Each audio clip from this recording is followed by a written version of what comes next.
Sherry Preston, ABC News.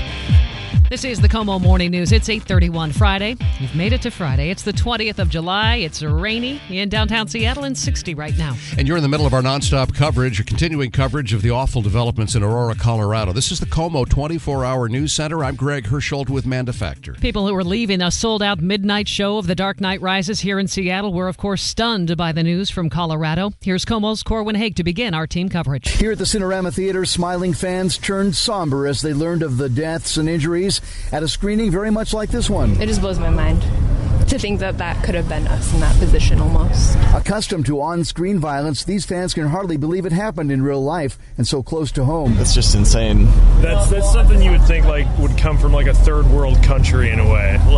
That just wouldn't happen in America. Seattle fans speculate moviegoers in Colorado may have considered the mayhem, at least at first, a stunt of some kind. Some people probably didn't even take it seriously at first. People dressed up tonight, so anybody could have done that. Whatever the case, movie theater security is now under the microscope. In downtown Seattle, Corwin Haig, KOMO Newsradio. And the gun debate has heated back up. Don Myers, the head of security for Fisher Plaza, where our station is, he says little could be done to prevent this type of incident from a security side, as in metal detectors or security guards. But he questions why people are allowed to purchase high-powered weapons like this shooter apparently had. He obviously was carrying high-capacity magazines and using it as a weapon that gave him the ability to commit this kind of carnage all by himself. Dave Workman with the Second Amendment Foundation says people are always too quick to rush to blaming the guns. We don't really know what kind of firearm was involved. We've got a handgun, a long gun, and an unidentified third weapon.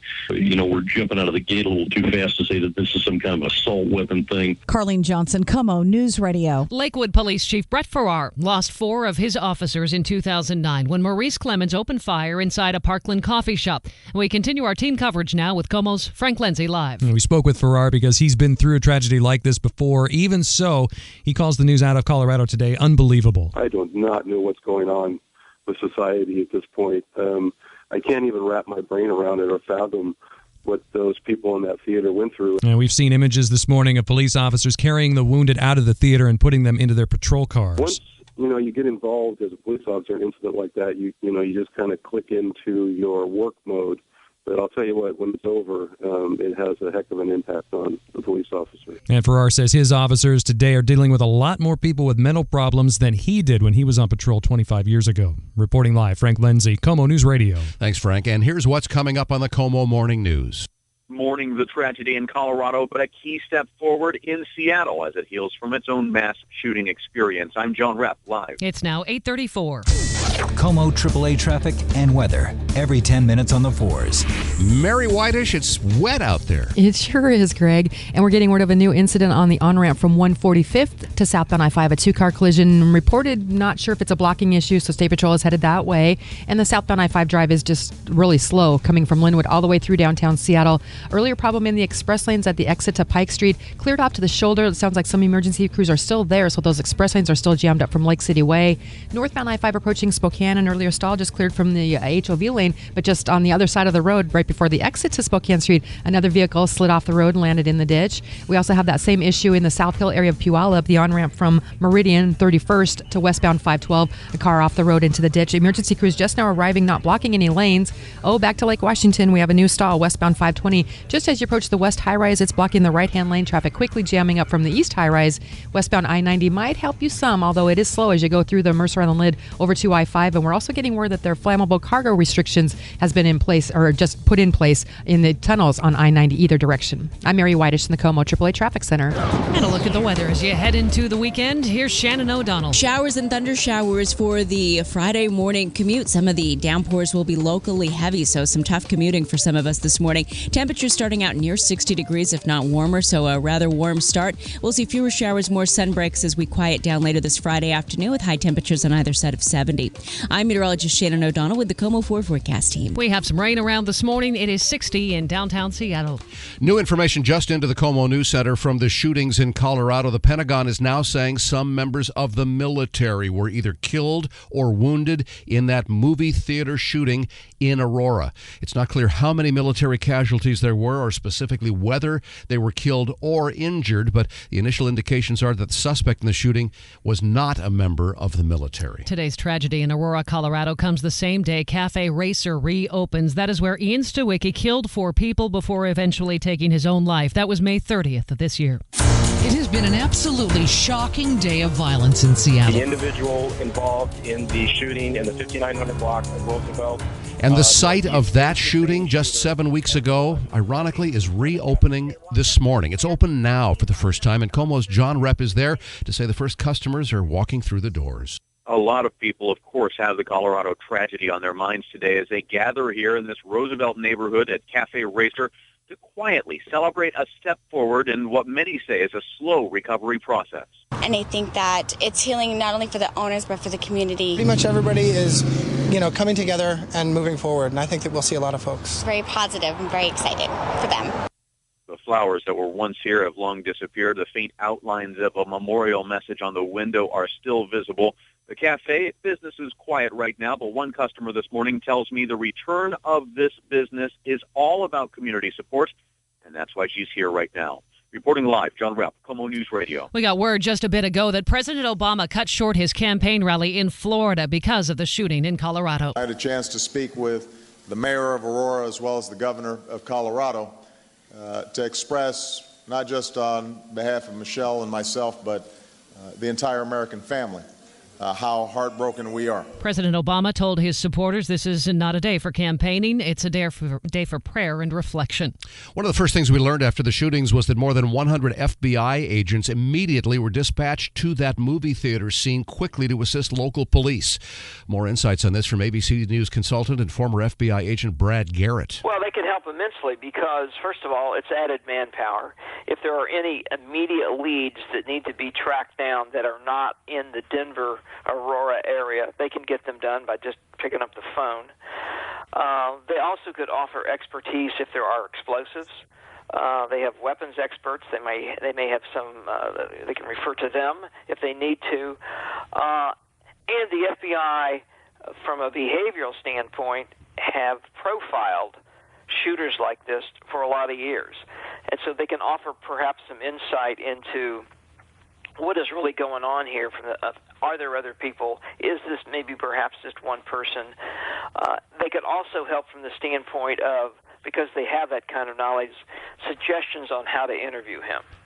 All right, on profiling, what kind of person might this be? This guy, my guess is going to fit. He's angry. He is someone who believes that he has the right to do what he has done, that he has been, in his mind, wronged by I'll be surprised if it's the theater itself, but that he's been wronged by somebody and that there's some symbolic connection to the Batman movie. In fact, there was even a suggestion earlier, was he even dressed like Batman? That will be interesting if that's true. ABC's Brad Garrett, a former FBI agent. We also learned, as this story has evolved this morning, that the suspect in the case, he's an American man. He's a 24-year-old man, originally apparently from Southern California, was a medical student up until about last week when he dropped out of medical school. Stay tuned to KOMO News Radio for the very latest developments on this shooting at the theater in Colorado. KOMO News Time now, 8:40. It's the time we check sports and the big sports story around the Puget Sound area from the Infinity of Kirkland Sports Desk. Tom Glasgow with all the things people were saying about the arena proposal. Lots of testimony last night, so much my laptop could not last. I had the battery fully charged, but they went on for more than 3 hours last night down at City Hall. City and county councils meeting jointly on a very rare occasion. That does not happen often. Of course, the topic, the proposal, Chris Hansen's, to build an NBA arena in Soto. Certainly popular with quite a few folks who were on hand last night. There's some diehard Sonics fans that are we're empty. Like, there's 2 years I did not follow basketball. Others, though, saying it's not worth the cost. If it's going to mean losing my job and my livelihood, I'm definitely against it. A vote from the councils on the proposal expected in August. An overflow crowd, more than 500 turning out last night. 3 games for the Mariners coming up in Tampa. They'll get it going tonight with Hisashi Iwakuma on the mound as the M's are coming off a very successful series in Kansas City where they took 3 out of 4 games. British Open round 2 underway, and your leader, he's completed his second round. Brandt Snedeker, 10 under after, a 6 under 64 today. That is the same score that Adam Scott shot yesterday to hold the first round lead. Scott 2 under through 11 on his second round. He's just 2 strokes off the pace at 8 under, alone in third place. Tiger Woods, 5 under par. He is through 7 holes on his second round. Sports at 10:40 past the hour. I'm Tom Glasgow. What are people thinking as they line up to see the most talked about movie of the week after the deadly gunfire in Colorado?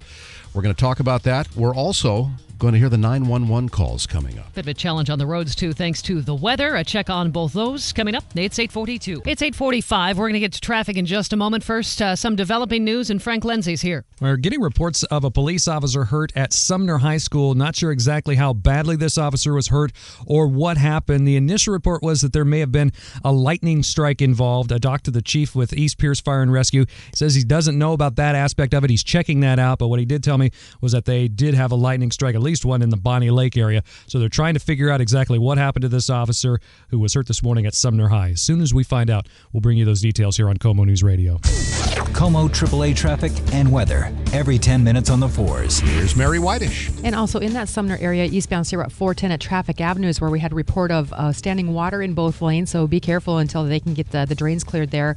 They were on-ramp from Meridian and 31st to eastbound 512. We saw a collision with a vehicle that went off the road and into the ditch. I believe emergency crews are on scene, partially blocking that on-ramp. Getting rid of a new crash on westbound I-90 ramp to northbound 405, blocking the right-hand lane. Still dealing with issues on southbound I-5 in the express lanes at the exit to Pike Street. That ramp still partially blocked by a tow truck on scene trying to clear vehicles. The express lane stalled from right about Lake City Way. Main line will not help. It is a miserable drive from Linwood all the way through downtown Seattle. Also, watch out for a collision in that route on the 145th on-ramp to South 5. Looks like they're partially blocking. I'm Mary Whitish in the KOMO AAA Traffic Center. The weather has been wild. As Frank Lindsay was just mentioned, we've had quite a few lightning strikes as these thunderstorms roll through. This will all taper off in the afternoon, our high 70. A mix of sunshine and showers for the weekend, highs around 72. Right now, raining and 60 downtown.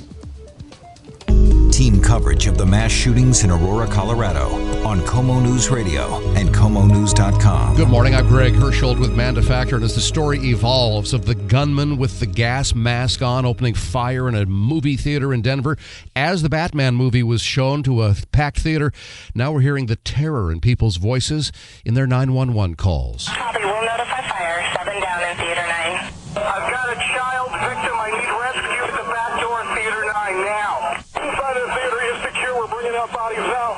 Get someone to the back as soon as you can.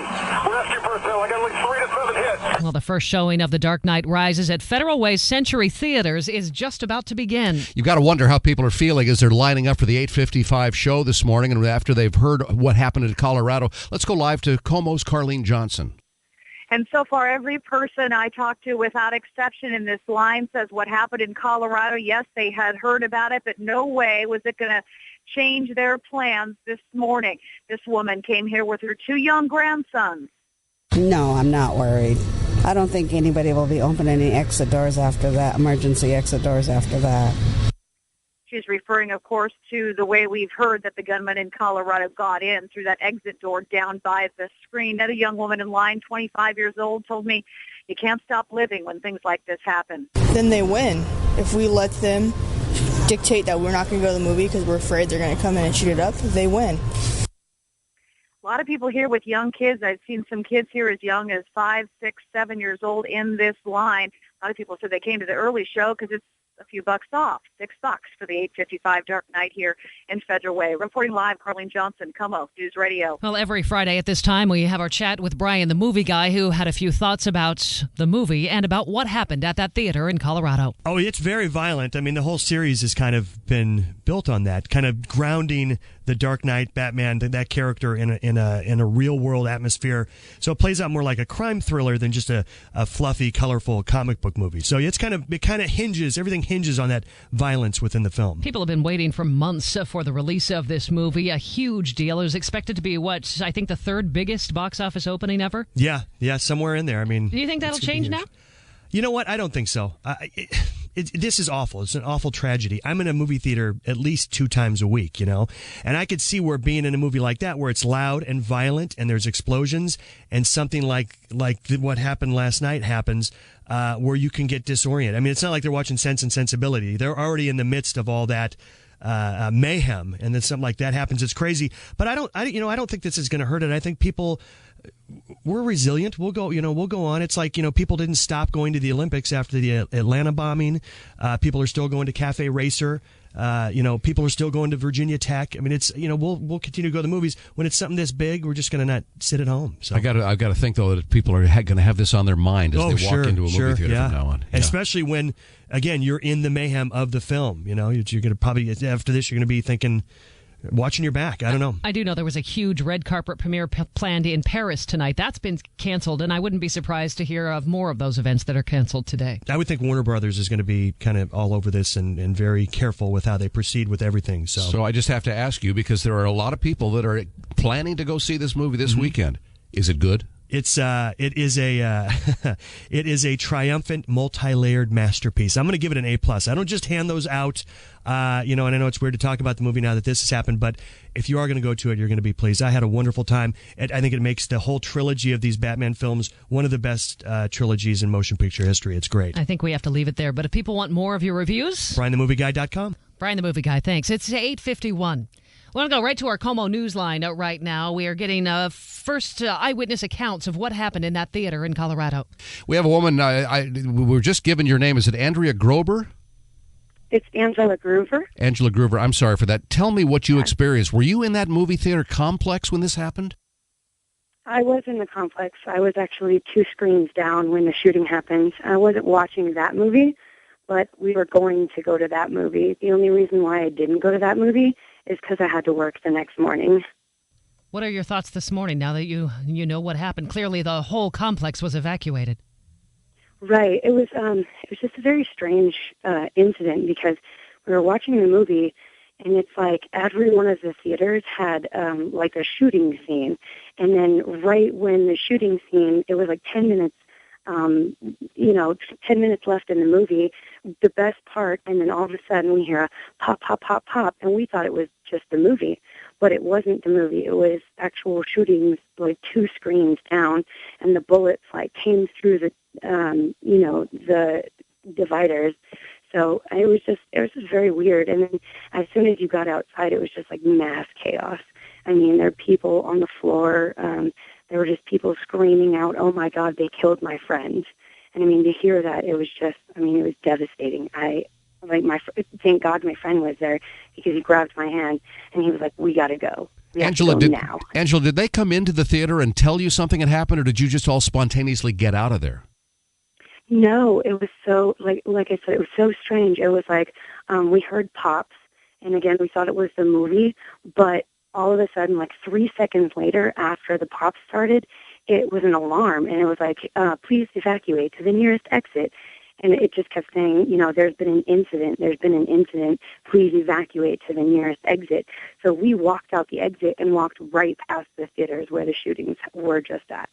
Oh, my gosh. We're so grateful for you spending some time to tell us your part of this experience. Angela Grover with us from Aurora, Colorado. She was 2 movie theaters away when this gunfire broke out. Again, 12 people killed, dozens injured. Stay tuned to KOMO News Radio for the very latest as this unfolds. It's 8:53.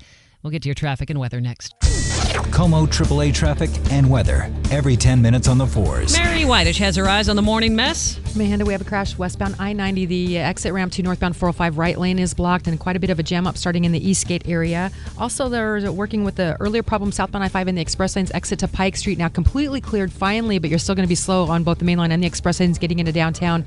And now we have a new problem. Seattle Police and Fire units on scene of an injury crash southbound on Elliott Avenue at West Lee Street. So just south of the crash that we had earlier this week near the Magnolia Bridge, south of the Magnolia Bridge, blocking the right lane and the left lane and the center turn lane. So just the center lane getting through. This report brought to you by Washington Energy Services. I'm Mary Whitish in the KOMO AAA Traffic Center. We're expecting the thunder showers and the rain to decrease this afternoon, a high near 70 degrees, but probably still mostly cloudy. Consumer Tip of the Day is brought to you by BECU, a not-for-profit credit union open to everyone who lives in Washington State. Check them out at becu.org. Here's Herb. Home prices around the country are going up, but according to Trulia.com, the turnaround here is a little slower. Prices are down about 0.5%. That's the average list price in Seattle from where they were about a year ago. But Michael Corbett, Trulia's real estate expert, says that's not really bad news. We were seeing double-digit decreases in pricing, and we're not as much anymore. So there's a little bit of light at the end of the tunnel. And look at the cost of borrowing money. Mortgage rates are down again to new historic lows. Mortgage buyer Freddie Mac says the average rate on the 30-year fixed loan is now 3.53%. That's down from 3.56% last week, and the lowest since long-term mortgages began in the 1950s. Let's buy, and let's buy safe, sane, and smart. Let's buy something that you can afford. What a concept. The average rate for the 15-year mortgage, popular for refinancing, fell to 2.83%. More on our website, KOMONews.com. Herb Weisbaum, KOMO News Radio. Coming up at the top of the hour, stay with us. ABC News has the latest information emerging on the movie theater shooting in Colorado. Fisher Communications, KOMO Seattle, KOMO FM Oakville. What happens next happens here.